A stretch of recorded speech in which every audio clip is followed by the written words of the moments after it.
ఏం చేయమంటారో సెలవేయండి, తప్పక నెరవేరుస్తాం. మన్నించాలి అమరాపురేంద్ర. నా స్వామి ఆజ్ఞకు విరుద్ధంగా నేనెన్నడూ ప్రవర్తించను. మంచో చెడో, తక్కువో ఎక్కువో, ఈ గరికకు సమాన బరువుకు ఏమి లభించునో అది మాత్రం ఇప్పించిన చాలును. మహేంద్ర, తాను అడిగినదేదో ఇచ్చేస్తే వెంటనే భూలోకానికి వెళ్ళిపోతుంది కదా, సంకోచం ఎందులకు? మంచిది, మీ అభీష్టం నెరవేరుతుంది. కుబేరా, మునిపత్ని కోరికగా దీన్ని త్రాచునందుంచి దీని బరువుకు తూగు బంగారమును ఇచ్చి పంపము.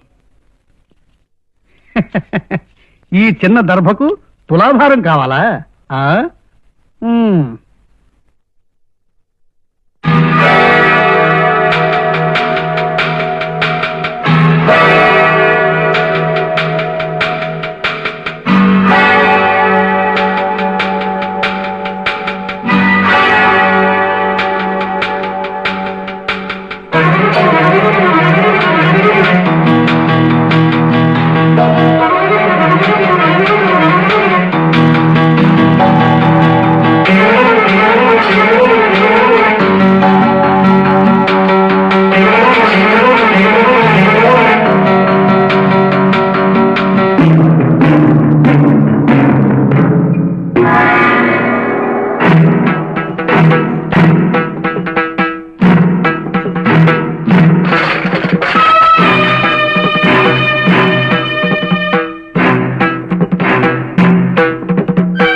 నారదా, నారదా, నారాయణ, ఇప్పుడు నేనేమి చేయగలను?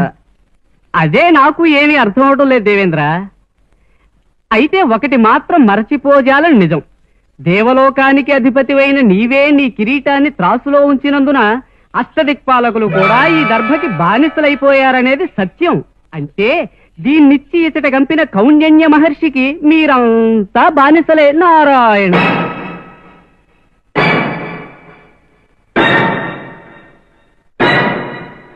మమ్ములను మన్నించు తల్లి. తమరు దయచేసి కౌండిన్య మహర్షి సన్నిధికి మమ్మలను తీసుకువెళ్ళు తల్లి.